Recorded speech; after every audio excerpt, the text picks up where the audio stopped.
এই যে দেখছেন গোলাপ ফুল। হ্যাঁ, আসলে ফুল সকলে ভালোবাসে। তো এই গোলাপ আমাদের অনেকগুলো কাজ করে। সেক্ষেত্রে আমাদের যে হৃৎপিণ্ড রয়েছে, সেই হৃৎপিণ্ডর যে কার্যক্ষমতা এটা কিন্তু আমাদের বাড়িয়ে তোলে।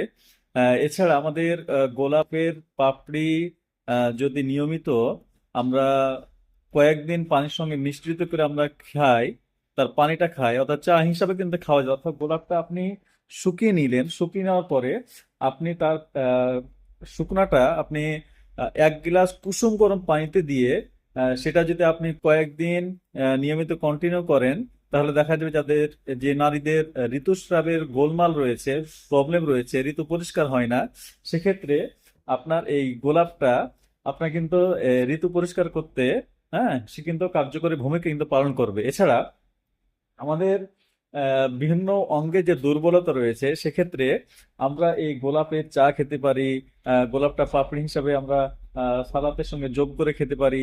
হ্যাঁ, সেটা শুকিয়ে আমরা পাউডার করে কিন্তু খেতে পারি। আমরা বিভিন্ন উপায় কিন্তু আমরা খেতে পারি এটা। সেক্ষেত্রে আমাদের পাকস্থলী থেকে শুরু করে নিয়ে আমাদের হজম প্রক্রিয়া থেকে শুরু করে নিয়ে আমাদের সকল কিছু কিন্তু ডেভেলপ করে আমাদের এই গোলাপ ফুলটা। তো সেক্ষেত্রে এই গোলাপের পাপড়ি, আমরা গোলাপ দেখলে আমরা অনেকেই ভালোবাসি, ভালো লাগে। সেক্ষেত্রে এই গোলাপ ফুলটা আমরা কিন্তু আমরা খেতে পারি এভাবে। ধন্যবাদ।